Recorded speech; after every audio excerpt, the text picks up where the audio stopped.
Nació el 25 de diciembre de 1642 en una localidad de Reino Unido. A los pocos años de edad falleció su padre y su madre se casó con un obispo, el cual le dijo que para que se diera el matrimonio debe dejar a su hijo en la casa de su madre, cosa que hizo. A pesar de la ausencia de su madre en su infancia, tuvo una infancia relativamente buena. Se destacan sus años de niñez por el ingenio que tuvo. A pesar de ser un niño, pudo hacer grandes construcciones, lo que hoy conocemos como una ingeniería.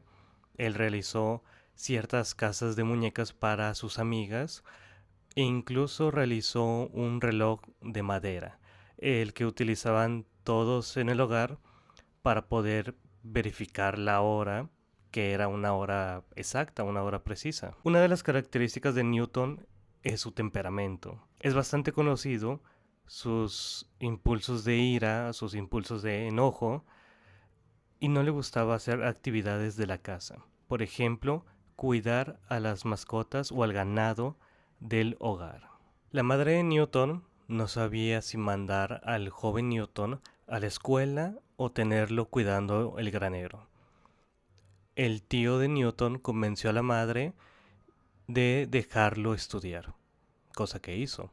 Newton fue a estudiar a la Universidad de Cambridge con una beca que se ganó con el impulso de hacer ciertas labores para gente más adinerada. Es decir, servir a ciertas personas, cosa que no le gustaba a Newton, pero tenía que hacer para poder seguir estudiando. Durante la época universitaria de Newton se desató la peste negra, lo que causó el encierro de toda una ciudad y de todo un país. A Newton le tocó estudiar en casa, quedarse en casa, donde desarrolló grandes teorías, grandes descubrimientos, por ejemplo, desarrollos en la óptica, cuando estaba estudiando ciertos colores, que cuenta la leyenda, que Newton, de hecho hay registros de esto, Newton estuvo en una feria, compró un cubo de cristal y en una habitación totalmente aislada, totalmente cerrada, fuera de luz, en una ventana realizó cierto agujero en un material que estaba cubriendo la ventana para dejar entrar un hilo de luz que iba a ser proyectado en un cubo de cristal. Lo que realizó él fue la fragmentación de los colores en los que conocemos los típicos del arco iris. También en sus años de encierro, Newton desarrolló lo que se conoce como el cálculo infinitesimal, que los estudiantes de ingeniería y ciencias lo conocemos como el cálculo diferencial y el cálculo integral, que a las derivadas Newton lo llamaba fluxiones. Newton era tan temeroso con sus estudios que no publicaba sus resultados por el miedo a tener una crítica sobre sus trabajos.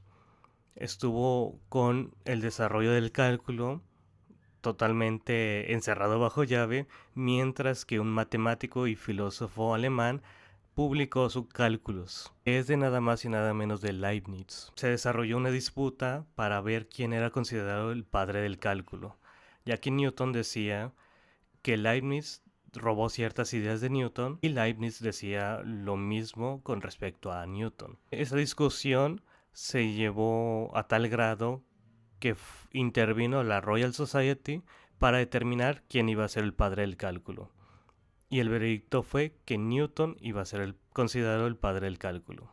El detalle es que Newton era el presidente de la Royal Society. También Newton tuvo otras discusiones con otros personajes como René Descartes, que el trabajo de óptica de Newton era para desmentir palabra por palabra los conocimientos de René Descartes con respecto a la óptica y a la óptica geométrica. Y ni se diga de Huygens con respecto a si la luz es una onda o es una partícula. Una de las facetas interesantes de Newton es su trabajo en la Casa de la Moneda. Por alguna curiosa razón, en la actualidad vemos a ingenieros y científicos trabajando en el área de las finanzas. Y es comprensible porque algún astrónomo, algún genetista, algún ingeniero trabaja con cantidades o sumamente grandes o sumamente pequeñas que es interesante para el área de las finanzas.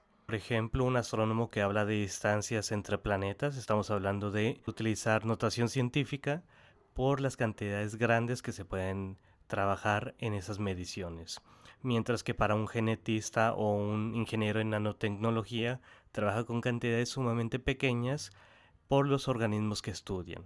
En el caso de las finanzas también es cosa similar. Pero Newton no estuvo trabajando con cantidades, sino con cualidades. La labor de Newton en la Casa de la Moneda era analizar las monedas y ver cuáles eran verdaderas y cuáles eran falsificaciones. Y como Newton tenía un gran conocimiento de la alquimia, él sabía distinguir cierto tipo de metales. Hasta desarrolló ciertas técnicas para poder identificar un material original, las medidas de ese material de las monedas. Estaba tan satisfecho con su labor que al momento de tomar a los rehenes, de ver la ejecución de los rehenes, Newton se presentaba en la ejecución para ver que no hubiera más cabos sueltos. Ay, Newton, todo un personaje. Sin duda, el trabajo excepcional de Newton fue los Principia Mathematica, que en aquel entonces se consideraba filosofía natural a la física, y él publicó los principios matemáticos de la filosofía natural como una síntesis del estudio anterior sobre ecuaciones del movimiento y el estudio del movimiento. Sin duda es un personaje interesante de estudiar porque los cohetes que vemos en lanzamiento son gracias a las ecuaciones de Newton. Solo necesitamos esas ecuaciones que se desarrollaron hace 400 años más o menos para poder describir el movimiento, la posición, la distancia y el tiempo de los objetos. Sin duda, Newton es considerado uno de los grandes entre los grandes.